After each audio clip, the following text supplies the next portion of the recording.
আসসালামু আলাইকুম ভিউয়ার, সবাই কেমন আছেন? আমি আজকে ম্যাগি নুডলসটা একটু অন্য পদ্ধতিতে রান্না করব। তা আমি ভাবলাম যে আপনাদের সাথে একটু শেয়ার করি। তো প্রথম আমি তেল দিয়ে দিলাম, সামান্য একটু তেল দিতে হবে, একটু তেল। তারপরে এই রসুনটা আমি কুচি করে রাখছি, এগুলো এখন ভেজে নেব, ভেজে লাল করে নেব।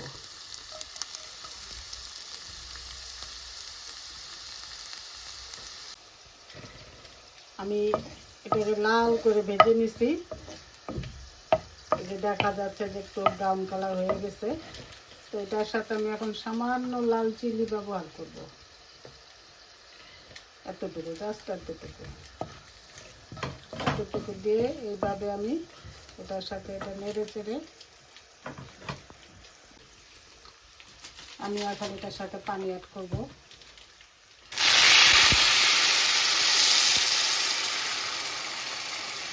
নুডলস সিদ্ধ হওয়ার জন্য যতটুকু দরকার ঠিক অতটুকু পানি আমি নেব।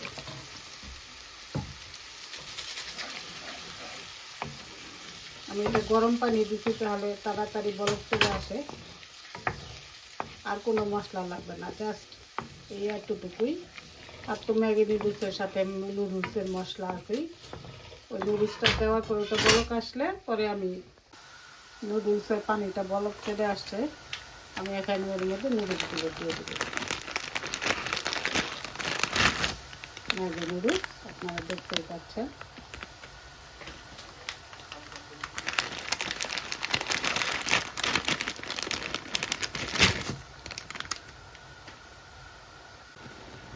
নুডলসে বলক চলে আসছে।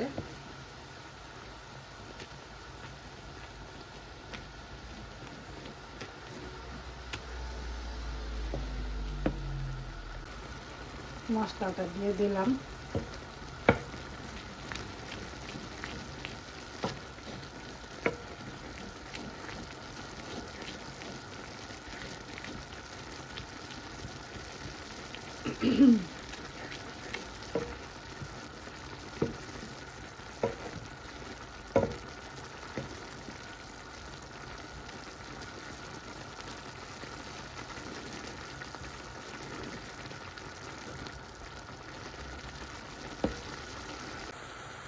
হয়ে গেছে নুডলসটা।